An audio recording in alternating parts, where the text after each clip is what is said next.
Hello, welcome back to our channel. നമുക്ക് നൈറ്റിലുള്ള London streets എങ്ങനെയുണ്ടെന്ന് നോക്കിയാലോ.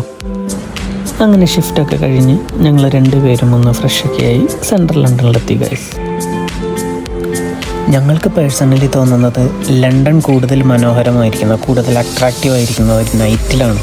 കാരണം ഒരുപാട് ലൈറ്റ്സും കാര്യങ്ങളും എല്ലാം ഉണ്ട്. ടൂറിസ്റ്റുകളാണെങ്കിലും ലണ്ടൻ എക്സ്പ്ലോർ ചെയ്യാനായിട്ട് ഇറങ്ങുന്നത് നൈറ്റിലാണ്.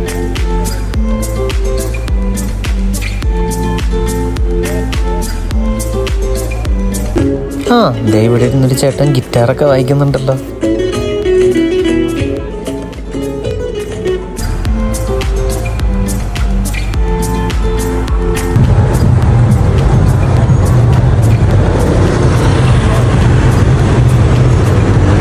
ഗൈസ്, ഇന്നും ഈ സ്ട്രീറ്റിൽ ഡാൻസും സോങ്സും എല്ലാം ഉണ്ടല്ലോ. ഈ സ്ട്രീറ്റിനൊരു പ്രത്യേക വൈബുണ്ട് ഗൈസ്. ഇവിടെ നമുക്ക് പല കൺട്രീസിൽ നിന്നുള്ള ആളുകൾ, പല കാസ്റ്റ്, പല റിലീജിയൻ എല്ലാവരും ഒരുമിച്ച് നിന്ന് ഡാൻസ് കളിക്കുന്നു. ഇത് കോർഡിനേറ്റ് ചെയ്യാനായിട്ടൊരു 3 to 4 പീപ്പിൾ അവിടെ ഉണ്ടാവും. അപ്പോൾ അവർ തന്നെ മ്യൂസിക് സിസ്റ്റം എല്ലാം സെറ്റ് ചെയ്യും, അവർ തന്നെ സ്റ്റെപ്സ് ഇടും, കണ്ട് നമുക്ക് തന്നെ കളിക്കാം. പലപ്പോഴും ഞങ്ങളിവിടെ വരുമ്പോൾ ഞങ്ങൾക്കിത് പാർട്ടിസിപ്പേറ്റ് ചെയ്യണമെന്ന് നല്ല ആഗ്രഹമുണ്ട്. ടൈമിൻ്റെ ഒരു ഇതുമൂലം ഞങ്ങൾക്ക് നടക്കാറില്ല. But we think this is the right time. So ഞങ്ങൾ ഇറങ്ങി.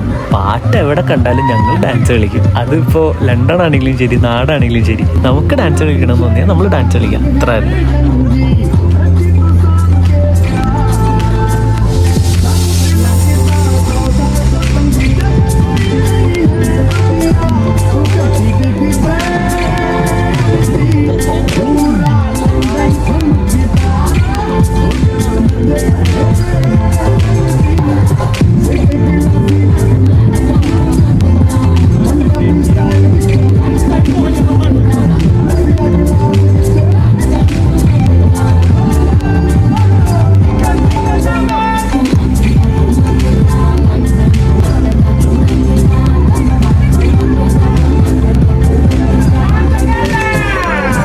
ഡാൻസൊക്കെ കളിച്ചൊന്ന് ടയേർഡായില്ലേ? ഇനി നമുക്ക് നടക്കാം. ഇതല്ലേ ഹാരി പോട്ടർ സ്റ്റോർ? എങ്കിൽ ഇതിലൂടെ നമുക്കൊന്ന് റോം ചെയ്യാം.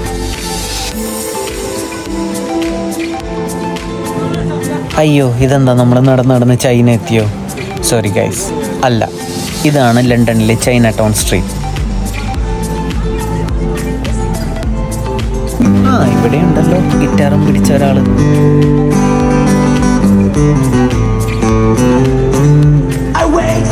പാട്ട് കേട്ടിട്ട് പുള്ളിയുടെ തൊണ്ടയുടെ ഫിലമെൻ്റ് അടിച്ചു പോകുന്നൊരു ഡൗട്ട്. ഇത് ലണ്ടനിൽ ഓൾമോസ്റ്റ് എല്ലാ തിരക്കുള്ള സ്ട്രീറ്റുകളിലും കാണുന്ന ഒരു സീനാണിത്. അവർക്ക് അവരുടേതായിട്ടുള്ള ടാലൻറ്റ് അത് ഓഡിയൻസിലേക്ക് എത്തിച്ച് അതിൽ നിന്ന് കിട്ടുന്ന വരുമാനം വെച്ച് അവർ ജീവിക്കുന്നു. അങ്ങനെ നടന്ന് നമ്മൾ ലാസ്റ്റ് ലണ്ടനായി എത്തി ഗൈസ്. എന്ത് ഭംഗിയല്ലേ രാത്രിയിൽ ഇത് കാണാൻ, ഫുള്ള് ലൈറ്റും കാര്യങ്ങളൊക്കെ ആയിട്ട്. അതിൻ്റെ നേരെ ഓപ്പോസിറ്റ് ഒരു പാർക്ക് പോലത്തെ ഒരു സ്പേസ് ഉണ്ട്. നമുക്ക് നടക്കാനും ഇരിക്കാനും കാര്യങ്ങൾക്കൊക്കെ അവിടെ പറ്റും. ഈ ലണ്ടനയുടെ ഒരു ഫുൾ വ്യൂ നമുക്ക് അവിടെ കിട്ടും. നമുക്ക് ലണ്ടനയുടെ ആ ഒരു ഭംഗി ആസ്വദിച്ച് നമുക്ക് അവിടെ ഇരിക്കാം. ഗൈസ്, അപ്പോൾ ഞങ്ങൾ രണ്ടുപേരും നല്ല ടയേർഡായി. അന്ന് നമുക്ക് തിരിച്ചു പോയാലോ? ഈ ബ്രിഡ്ജ് കയറി ഇറങ്ങുമ്പോഴാണ് നമുക്ക് ട്യൂബ് സ്റ്റേഷൻ.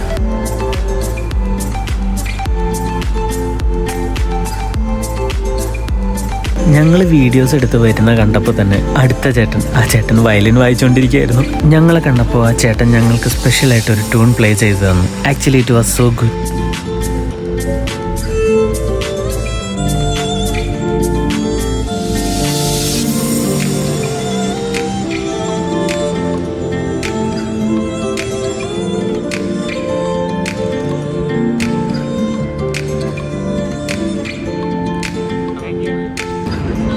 ചേട്ടൻ വയലിൻ പ്ലേ ചെയ്തത് ഇഷ്ടപ്പെട്ടില്ലേ? ഇനി നമുക്ക് വീട്ടിൽ പോവാം. ബൈ.